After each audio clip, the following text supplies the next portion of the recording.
Did you know? Knowbots Radio. Knowbots KNOWBOTS. Did ya know? Kelvin and Karen. Knowbots Radio. Knowbots Radio. Episode 6, Interview with Bonny McClain, Part 2 of 2, Getting Ready to Work in Geospatial. I'm your host, Kelvin Girdy. And this is Karen Kilroy. Bonny McClain is in the building. It's very nice to meet you. Bonny has written Python for Geospatial Data Analysis, which came out this year on O'Reilly. She's also got 2 other books. One is Unpacked, and it's called Geospatial Analysis with SQL. She's got a book on Locate Press called Geospatial Data Science and the Art of Storytelling. And Bonny, we'd like you to tell us some stories today about how our listeners can get started in geospatial. When I'm asked about jobs you can get in geospatial and what kind of experience, I'm self-taught. I'm an autodidact. Wow. I actually stumbled upon a conference presentation by Chu-Sung Wu on geospatial, and I was just gobsmacked and enchanted by the ability to bring location. It's like adding a whole other column to your data set, because I was a data scientist who often wrestled with the idea of using demographics to describe populations. And knowing that race, for example, is a social construct, why are we pivoting data there? If we're looking for solutions, it makes more sense to zoom in at the community level and to be able to look at the built infrastructure. Where are the impervious surfaces?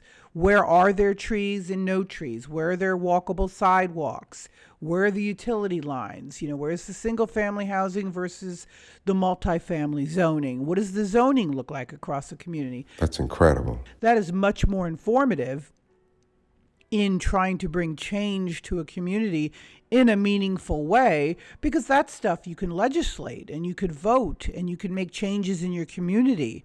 That's more like the systemic changes that we all would like to see. That's amazing. According to Python for Geospatial Data Analysis, geospatial data is about the where the data happens. And the more that we can understand about the where, the more we'll really get the impact of the data that we've collected. And this sounds like it would be a very useful skill. How would someone get started learning geospatial?